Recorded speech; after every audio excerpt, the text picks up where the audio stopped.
Mexican chicken tinola. We make this like make dry to take away the smell. So I put this salt. So let them simmer it until the water is gone and the blood. So these are the ingredients of vegetable. This is the chili leaves, lemongrass or tanglad, and this is moringa, garlic, and also tomato, onions, and this is unripe papaya. So after this, guys, we have to stir fry with the oil, but let them simmer it until the water is gone. So we have to check our chicken. So can they still have water?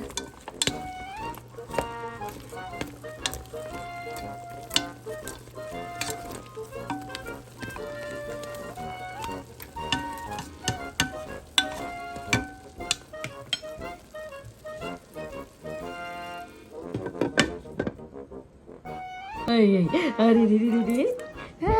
Agad, ini putris. Ari, hey. Check our chicken. Still a lot of water. We need to take it out of water, and then after that, we're gonna stir fry. It's yummy already.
Papaya, unripe papaya.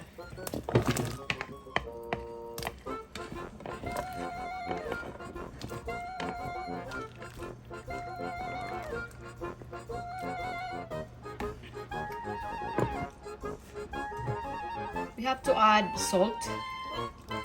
1 tablespoon of salt.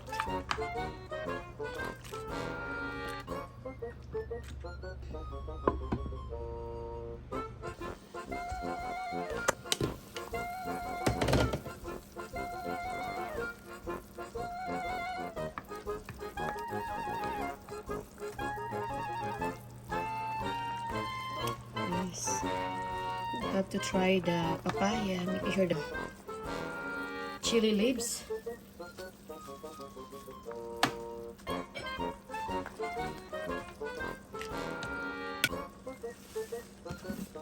malunggay or marunga. Brush.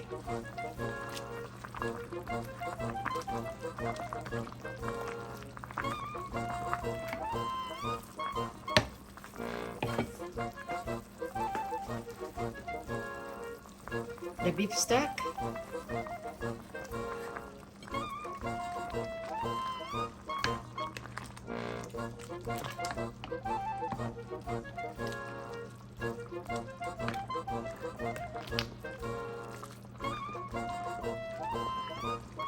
Support, thank you to all my subscribers, silent viewers, and also thank you so much for support me. Please support my channel, Asian Cooking with MG.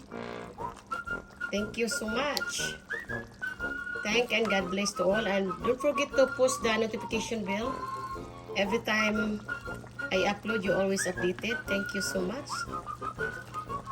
So the food is ready to serve soon.